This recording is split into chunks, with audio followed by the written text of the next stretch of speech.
కేంద్ర ప్రభుత్వం ఈడబ్ల్యూఎస్ పథకాన్ని ప్రారంభించడం జరిగింది. దాన్ని అసలు ఏ విధంగా అవలంబిస్తున్నారో, అసలు అది ఏ విధంగా ముందుకెళ్తుందో మనం తెలుసుకునే ప్రయత్నం చేద్దాం. మన దగ్గర బీసీ సంఘం నాయకుడు రమేష్ గారు ఉన్నారు. వారు అన్న నమస్తే. అసలు ఈ యొక్క పథకం ఏదైతే ఉందో అసలు ఏ విధంగా ఉంది, దాని మీద మీ ఉద్దేశం ఏంటి? కేంద్ర ప్రభుత్వం ఏర్పాటు చేసినటువంటి ఈడబ్ల్యూఎస్ అనే చట్టంలో వారు చాలా లోపభూయిష్టంగా దాన్ని పార్లమెంట్లో చట్టంగా రూపొందించినారు. ఆ చట్టం ఉద్దేశం ఏంది? అప్ టు 10% అనేటువంటిది వాళ్ళు ఒక చట్టాన్ని చేసి వదిలిపెట్టినారు. ఆయా రాష్ట్రాలకు సంబంధించినటువంటి అగ్రకుల పేదలు ఎవరైతే ఉన్నారో, వారిలో నిరుపేదలు ఎవరైతే ఉన్నారో దాంట్లో ఉన్నవారికి మాత్రమే ఈ ఈడబ్ల్యూఎస్ అనేటువంటి చట్టాన్ని వాళ్ళకు అమలు చేయాలి. అగ్రకుల పేదలకు మాత్రమే ఈ యొక్క సవరణ ఉపయోగపడుద్దనేటువంటి ఉద్దేశంతో కేంద్ర ప్రభుత్వం చేసింది. దాన్ని ఆయా రాష్ట్రాలు ఏం చేస్తున్నాయి? వారు జనాభా శాతంలో ఉన్నటువంటి 1 నుంచి 2% ఉన్నటువంటి అగ్రకులాలకు వాళ్ళ కులాల శాతమే 1-2% ఉంటుంది. వారికి 10% రిజర్వేషన్లు అనేటువంటిది ఈ రాష్ట్ర ప్రభుత్వాలు చేస్తున్నాయి. దానివలన ఎస్సీ ఎస్టీ బీసీలో ఉన్నటువంటి నిరుద్యోగులు చాలా వరకు నష్టపోతున్నారు. వారికి ఏ పరిగణలో తీసుకొని ఏది ఎకనామికల్ వీకర్ సెక్షన్ అనేటువంటి ఆ సర్టిఫికేట్ తహసీల్దార్ గారు ఇష్యూ చేస్తున్నారో దాని మీద కూడా ఎలాంటి నియమ నిబంధనలు బయట చెప్పటం లేదు. దాని మీద విద్యార్థులు చదువుకున్నటువంటి ఎస్సీ ఎస్టీ బీసీ మైనారిటీ విద్యార్థులు మొత్తం కూడా చాలా నష్టపోవాల్సి వస్తుంది.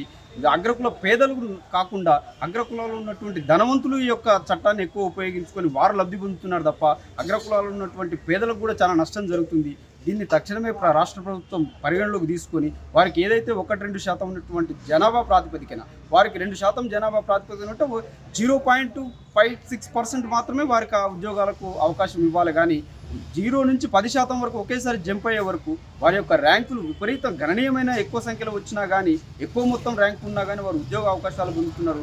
ఎస్సీ ఎస్టీ బీసీ మైనారిటీలు 100లోపు ఉన్న ర్యాంకు ఉన్నటువంటి అభ్యర్థులు కూడా ఈనాడు మొన్న రిలీజ్ చేసినటువంటి డిఎస్సిలో స్థానం కోల్పోయేటటువంటి పరిస్థితి ఏర్పడింది. కావున తక్షణమే ప్రభుత్వం దీన్ని పరిగణలోకి తీసుకొని మరలా ఏదైతే ఈడబ్ల్యూఎస్ అనేటువంటి ఈ చట్టాన్ని రాష్ట్ర ప్రభుత్వ పరిధిలో ఉన్నటువంటి అంశాలను వాళ్ళు సవరణ చేసేసి 1% నుంచి 2% వరకు ఏదైతే జనాభా ప్రాతిపదికన ఉందో దాన్ని అమలు చేస్తే ఎస్సీ ఎస్టీ బీసీ మైనారిటీకి సంబంధించిన నిరుద్యోగులకు లాభం జరుగుతుంది. అలాగనే అగ్రకులంలో ఉన్నటువంటి పేద విద్యార్థులకు లాభం జరుగుతుంది తప్ప దీన్ని ఇలాగనే పోతే అగ్రకుల సంపన్నులకు ఉపయోగం చేసేటువంటి ఈడబ్ల్యూఎస్ చట్టంగా మారుతుంది తప్ప పేదలకు ఉపయోగపడే చట్టం కాదని మా యొక్క భావన. ముఖ్యంగా చెప్పండి, రెవెన్యూ అధికారులు కూడా చేతివాటం ప్రదర్శిస్తే ఈ చట్టం యొక్క లుసుకులు వాళ్ళు ఆసరా చేసుకొని కూడా చనిపోయినటువంటి ఎవరైతే రెడ్డు కావచ్చు, కమ్మలు కావచ్చు, వైశ్య కమిటీ వాళ్ళకు కూడా ఈ సర్టిఫికెట్లు జారీ చేస్తున్నారు. దాన్ని మీరేమి చూస్తున్నారు? ఇప్పుడు ఇక్కడ తహసీల్దార్ గారు వాళ్ళు చూసేది ఏం చూస్తారు? భూమి ఎంత ఉన్నది, రెవెన్యూ పరంగా వాళ్ళకి భూమి ఎంత ఉందనేది మాత్రమే చూస్తారు. ఆ ఇంట్లో ఉద్యోగస్తులు ఉన్నారా, భూములు లేకుండా వాళ్ళు కోటాను కోట్లకు పడిగెలెత్తు ఉన్నారనేటువంటి సందర్భాన్ని తహసీల్దార్ గారుల దృష్టికి పోవట్లేదు. వాళ్ళు ఏం చేస్తున్నారు?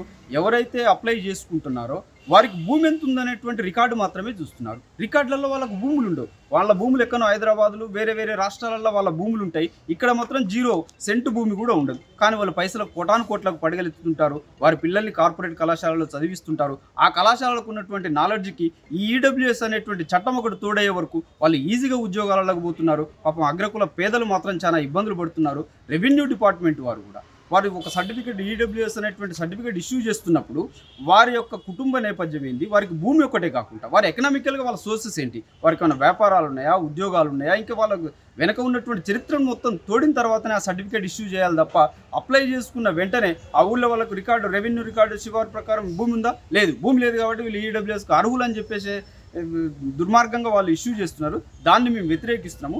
ఇప్పుడు ఇచ్చినటువంటి వ్యక్తులైనా పూర్తిగా విచారణ చేయాలి. ఎవరైతే ధనవంతులుగా ఉండి ఈడబ్ల్యూఎస్ సర్టిఫికేట్ పొంది ఉద్యోగాలు పొందుతారో వాళ్ళ మీద చర్యలు తీసుకోవాలి. ఆ సర్టిఫికేట్ ఇష్యూ చేసినటువంటి రెవెన్యూ సిబ్బంది మీద కూడా చర్యలు తీసుకోవాలని చెప్పేసి మేము విజ్ఞప్తి చేస్తాం. మీరు చివరిగా రాష్ట్ర ప్రభుత్వానికి మీరు బీసీ నాయకులుగా ఏమి హెచ్చరిస్తున్నారు?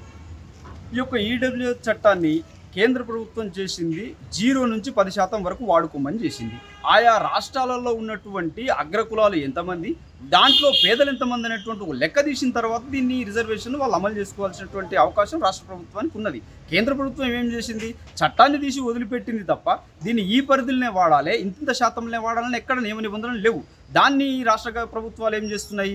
దాన్ని ఎట్లాగూ చట్టం చేసినప్పుడు 1 నుంచి 10% వరకు వాడమన్నది కాబట్టి ఆ 10% కంప్లీట్ రిజర్వేషన్ వాళ్ళకి కల్పించడం వలన అగ్రకుల పేదలు నష్టపోతున్నారు, ఎస్సీ ఎస్టీ బీసీలు మరీ అతి దారుణంగా నష్టపోయే ప్రమాదం ఉంది. కాబట్టి తక్షణమే గవర్నమెంట్ ఈడబ్ల్యూఎస్ యొక్క చట్టాన్ని సవరణ చేసి వాళ్ళకు ఉన్నటువంటి జనాభా ప్రాతిపదికన 1 నుండి 2% ఏదైతే జనాభా ఉన్నదో వారికి అనుగుణంగానే ఆ చట్టాన్ని ఇంప్లిమెంటేషన్ చేస్తే ఎస్సీ ఎస్టీ బీసీ మైనారిటీలు అగ్రకుల పేదలకు లాభం జరుగుతుంది అనేటువంటి మా అభిప్రాయం. ఓకే, బీసీ నాయకుడు వావిల రమేష్ గారు చెప్పేది ఏంటంటే కేంద్ర ప్రభుత్వం ఏదైతే చట్టం రూపొందించిందో 1 నుంచి 10 వరకు వాళ్ళకి, అది కూడా ఎవరు ఆర్థికంగా బలోపేతం లేని వాళ్ళకు అగ్రకులాల ఉన్నటువంటి పేదవారికి ఏదో సంతోషం, కానీ ఆర్థికంగా ఉన్న వారికి మాత్రం ఈ చట్టం వర్తిస్తే మాత్రము బీసీలు కావచ్చు, ఎస్సీలు కావచ్చు, ఎస్టీలు కావచ్చు చాలా ఇబ్బందికరంగా మారుతుంది. వాళ్ళ భవిష్యత్తు మాత్రం చాలా ఇబ్బందికరంగా మారే అవకాశం. ఎందుకంటే ర్యాంకుల విషయంలో చూస్తే మాత్రం బీసీ వాళ్ళకు 400, 500 ర్యాంక్ వచ్చినా కూడా వాళ్ళకు ఉద్యోగాలు రావట్లేదు.